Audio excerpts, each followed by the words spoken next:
Hello बच्चों, नमस्कार। आज के इस वीडियो में हम पढ़ेंगे कक्षा 4 पर्यावरण अध्ययन का 12वां अध्याय, मतलब 12वां पाठ पढ़ेंगे, जिसका नाम है चोंच और पंजे। इस पाठ में हम तरह तरह के पक्षियों के चोंच और पंजों से उनकी पहचान करना सीखेंगे। उनकी चोंच और पंजे अलग अलग तरीके के बने हुए हैं, ये क्यों बने हुए हैं इसका कारण भी जानेंगे। तो ये पाठ बहुत ही ज़्यादा मज़ेदार होने वाला है, इसलिए आप चैनल को सब्सक्राइब कर लें। आपको ऐसे पाठ रोज़ाना पढ़ने को मिलेंगे। चैनल को सब्सक्राइब करने के बाद में वीडियो को लाइक ज़रूर करें, अपने दोस्तों के साथ शेयर करें। तो चलिए शुरू करते हैं। देखिए और लिखिए।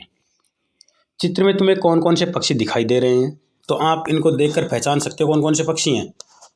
मोर, चिड़िया, कबूतर, कौवा, बगुला और भी कुछ पक्षी हैं, है ना। तो इनको देखकर आप लिख सकते हो। चित्र में गाय बकरी भी दिखाई दे रही है। तुमने इन्हें पक्षी क्यों नहीं माना? क्योंकि गाय और बकरी के 4 पैर होते हैं, पंख नहीं होते, चोंच नहीं होती। गाय बकरी के, पक्षियों के क्या क्या होते हैं? चोंच होती है, पंख होते हैं और 2 पैर होते हैं। तो ये इनकी पहचान होती है। इनमें से कौन सा पक्षी तुम्हें सबसे अधिक सुंदर लग रहा है और क्यों?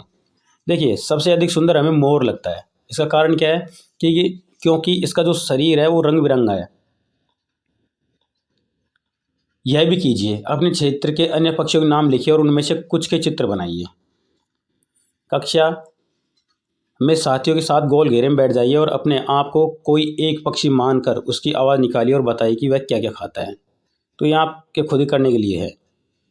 देखिए, अब हम एक हुदूद पक्षी के बारे में जानेंगे कि ये पक्षी है क्या।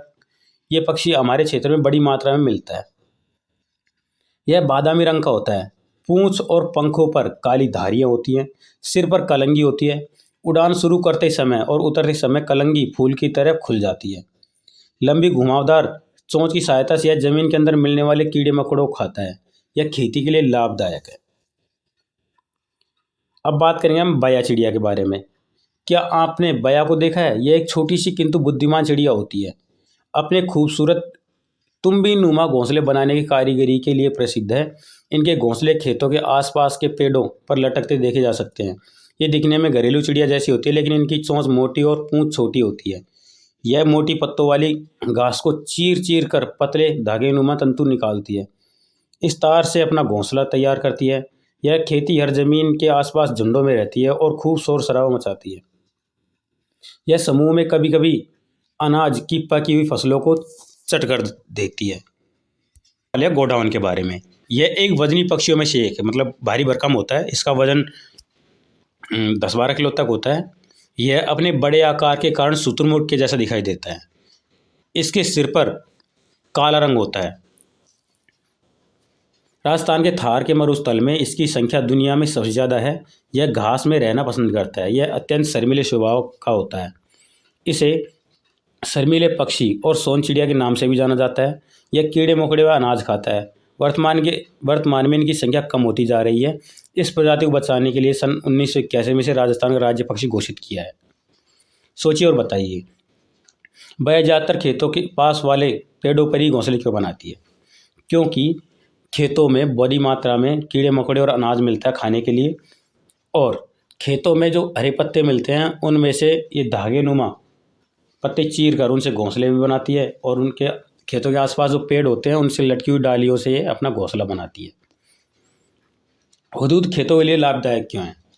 हुदूद की चोंच ऐसी होती है, लंबी और तिरछी होती है, तो ज़मीन के अंदर से जो कीड़े होते हैं उन्हें निकाल कर खा लेता है, ताकि जो कीड़े हों फसलों में नुकसान न पहुंचा पाएँ। गोडावण हमारा राज्य पक्षी क्यों है? गोडावण की संख्या बड़ी तेज़ी से कम हो रही थी, इसलिए इसकी संख्या को बचाने के लिए सन 1981 में इसे राजस्थान का राज्य पक्षी घोषित किया गया था, ताकि इसकी संख्या में फिर से इजाफा किया जा सके। आपने कई पक्षियों को पेड़ की टहनियों एवं तारों पर बैठे देखा होगा। ये पक्षी नीचे क्यों नहीं गिरते? क्योंकि पक्षियों के पंजे कुछ इस तरह से बने होते हैं ताकि ये डाल को या तारों को अच्छी तरह से पकड़ सकें, और यदि कभी इनका बैलेंस बिगड़ता है तो ये अपने पंखों से अपने आप को बचा लेते हैं और ये उड़ लेते हैं उस टाइम पे, जिससे ये कभी गिरते नहीं हैं। पता कीजिए और लिखिए। हमारा राज्य पक्षी गोडावण है। हमारा राष्ट्रीय पक्षी कौन सा है? हमारा राष्ट्रीय पक्षी मोर है। ठीक है। अब हम अगले टॉपिक के बारे में बात करेंगे, अलग अलग पंजे क्यों। इस तरह के पंजों जिनके बीच में झिल्ली होती है तैरने में मदद मिलती है, जैसे बत्तख के पंजे कुछ इस तरह के होते हैं। और इस तरह के पंजे जिनके आगे फैली 3 अंगुलियां पीछे 1 अंगुली होती है, टहनियों पर बैठने में मदद करते हैं, जैसे गौरैया का। पैर के आगे की ओर फैला इस तरह का पंजा नरम सतह पर चलने में मदद करता है, जैसे ह्यूरोन का। ह्यूरोन क्या होता है? एक बतख होता है, बगुला होता है।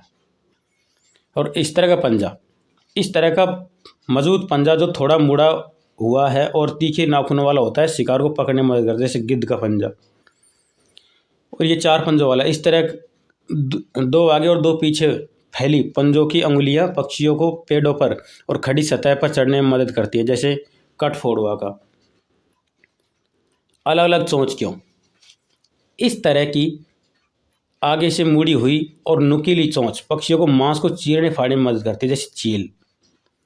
अब बात करेंगे हम इस तरह की पतली लंबी मुड़ी हुई चोंच फूलों का रस चूसने में मदद करती है, जैसे शक्कर खोरे की चोंच। इस तरह की लंबी चोंच कीचड़ में से कीड़े मकोड़े निकालकर खाने में मदद करते हैं, जैसे सैंड पेपर। सैंड पेपर किसको बोलते हैं? टिटैरी को बोलते हैं। अब अगला पक्षी देखो, इस तरह की मजबूत बड़ी चोंच लकड़ी को तोड़कर उस कीड़े मकोड़े तक पहुंचने में मदद करती है, जैसे कठफोड़वा की चोंच। हम इस पक्षी की बात करेंगे। इस तरह की मोटी छोटी चोंच मजबूत चोंच अनाज तथा बीज को तोड़ फोड़ कर खाने में मदद करती है, जैसे ब्लू रोबिन की चोंच। पता कीजिए और लिखिए। इन पक्षियों के पंजे और चोंच देखिए और कुछ अनुमान लगाइए कि जैसे कहाँ दिखते होंगे, क्या खाते होंगे। पक्षी जब पेड़ की टहनियों या तारों पर बैठता है तो उनके शरीर का बोझ उनके पंजों पर आ जाता है। इस बोझ के कारण इनके पंजे अपने आप मुड़कर टहनी पर मजबूत पकड़ बना लेते हैं। इस कारण पक्षी सोते हुए भी डाल से गिरते नहीं हैं। तो यह भी करें। आप विभिन्न प्रकार के पक्षियों के चित्र इकट्ठा कर अपनी कॉपी में चिपकाइए। जानकारी एकत्र कीजिए कि लोग पक्षियों की देखभाल के लिए क्या क्या करते हैं।